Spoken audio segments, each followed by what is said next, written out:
There was nothing random about the acts of terrorism against the World Trade Center. The Twin Towers were not just symbols of American finance. The people who worked there were at the very heart of it, like the small investment banking firm of Sandler O'Neill.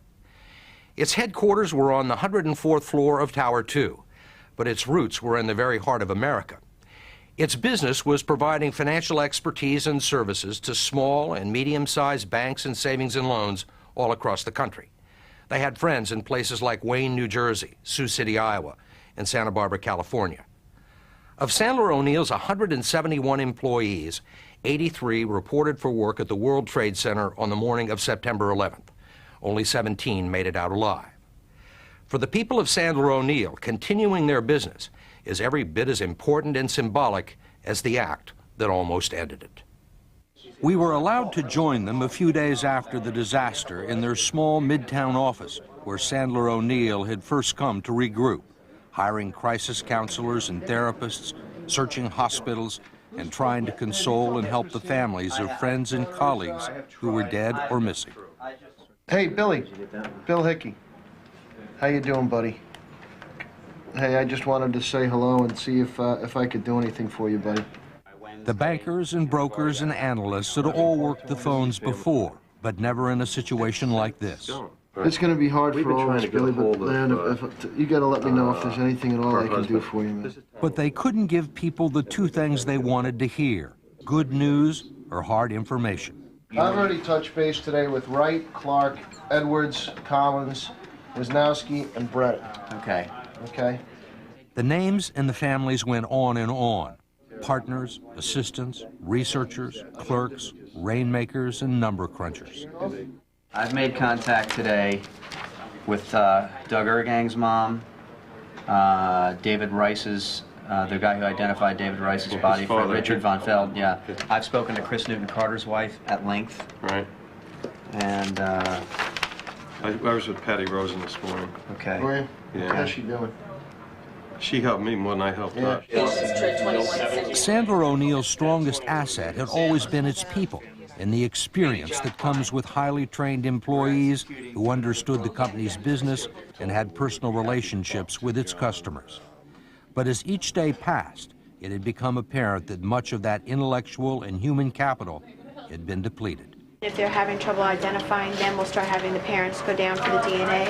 Okay. And then I'll print out and list the order of how the siblings and who they want to go first for DNA samples.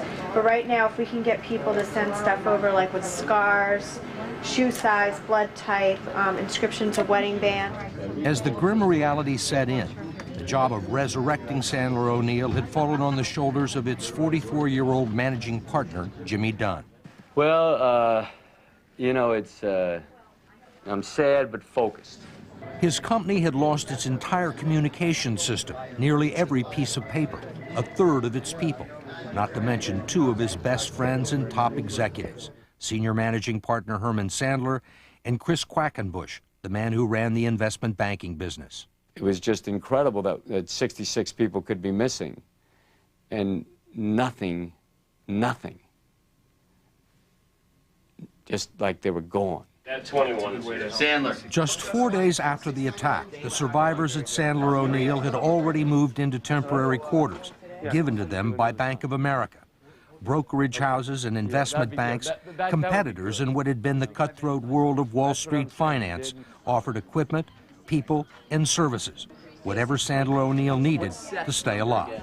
And so we're here and we're doing business. By Monday morning, with the market set to reopen, they were moved in and ready to go, in spite of the fact that most of their stock traders were among the missing. Terry Maltese, who had run another division of the company, moved in and took charge. This has been a horrible week, as everybody knows. And it's amazing what's happened, and it's amazing everything we've had to do, and I'm very proud of everything we have done here. I'm more sad about everything we've lost and that we had to do this. Talking to the families was the worst thing. We've got a lot of distraught families, a lot of people that are very upset. People don't know what they're going to do, and a lot of kids and wives missing their husbands. A few days ago, we started collecting DNA here. these are things I never thought any of us would do. We've done them. We're going to continue to do every single thing we can do for the families for as long as it takes. But in order to do that, one of the things we need to do is we need to be in business. So today, we're in business. And it is going to work. We have no choice. Okay? We're going to do this, and we're going to do it because not doing it's not going to be an option. And people want to do business with us. We've got several firms that are working for us for free. I spoke to Trident yesterday and asked them if they could do something for us where we would split commissions of business we route through them. They said the only way they would do it is if the split is 0 for them and all for us. Everybody wants to help us. So we can't not do this, and we will do this. At 9 o'clock last Tuesday morning, Frankie and Bruce were standing at their desk waiting for the market to open so they could trade. The market never opened, and they never got to make those trades. The market is going to open today, and we're going to make those trades. Yes, our friends are gone. The desk is gone. We're here, and make no mistake, Bruce and Frankie are here, and they're watching us, and we're not going to disappoint them. And Herman's watching us, and Herman, he knows we can do this. So, very simply, we're going to do this. As they waited for the first opening bell in 6 days, the employees of Sandler O'Neill, along with the rest of the financial community, stopped and prayed before returning to business.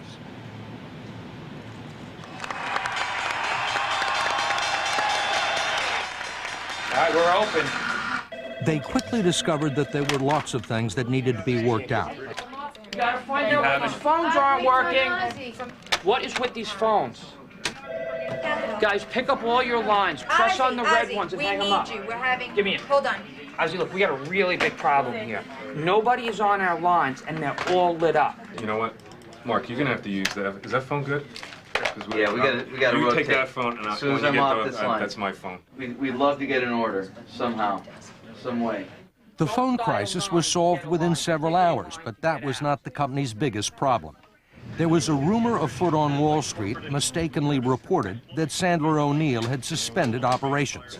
So Jimmy Dunn, who had never done an interview before, went live on CNBC to let his clients and the financial community know that Sandler O'Neill was up and running and here to stay. You know, we don't, write songs. We don't write novels. We're Wall Street people. We're going to respond as we know how. And respond they did.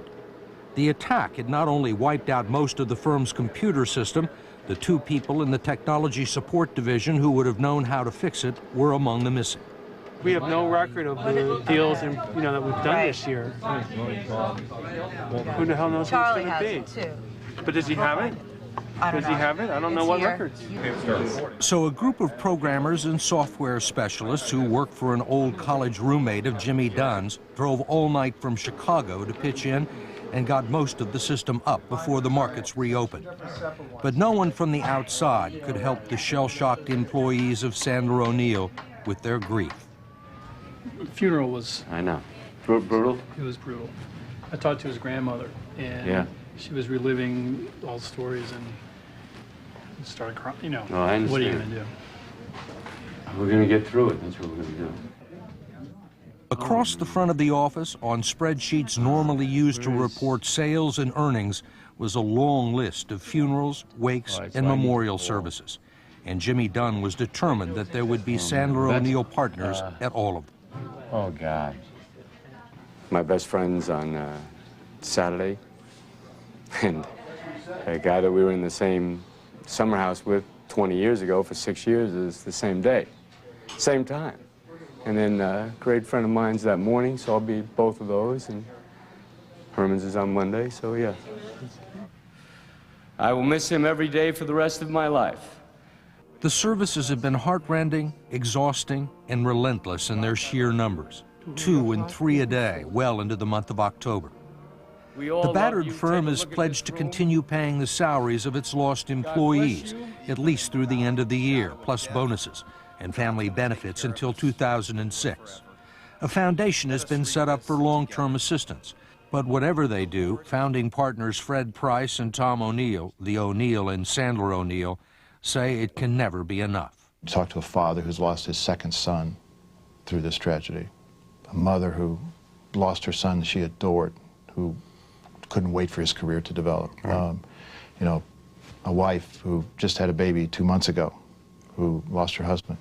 It comes at you in waves. You know, you'll be sitting there, and as long as I keep on moving, I'm all right. And you stop, and, you know, it's painful.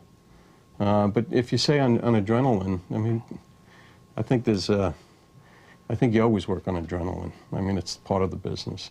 You hired a lot of young people. Yeah. We hired a lot of young sons and daughters of friends of yours. Absolutely. Has it made it harder for you, the fact that some of your best Incredibly friends... harder. I don't know that I'll do it anymore, frankly. But I mean, I need to do it again because it was a good thing. And it's, you know, I can't let, you know, fear, I can't let them win. Everything all right? How are we doing today? Okay. How's this guy doing? I want to go to the wake. So, Every day now seems to whipsaw between somber responsibilities and the professional celebrations that mark Sandler O'Neill's return to the street. So, congratulations, boys, on the job you did on the airline deal. First deal we announced after 9/11. And look at that date.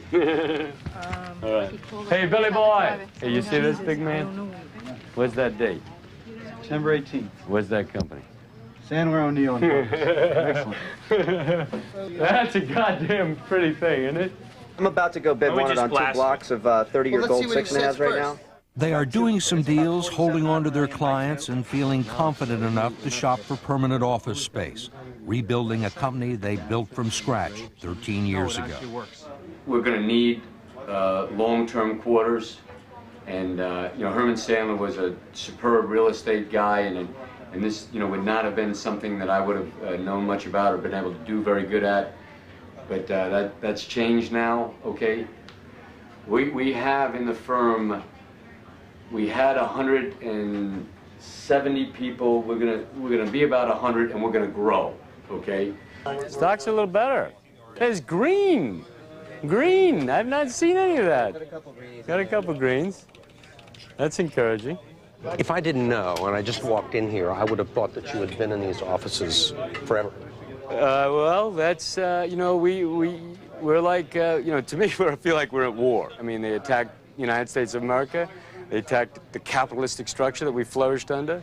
They attacked our little firm, and, you know, and they killed our friends. So we have a low tolerance for the petty issues right now. And that, you know, if you can't adapt and move, well, then you know, then you have to do something else. So this is like combat to me right now. They were intent on destroying this country. I don't think we appreciated the depth of their hatred. But I think for every percentage that we might have underestimated them, I think they very much underestimated us.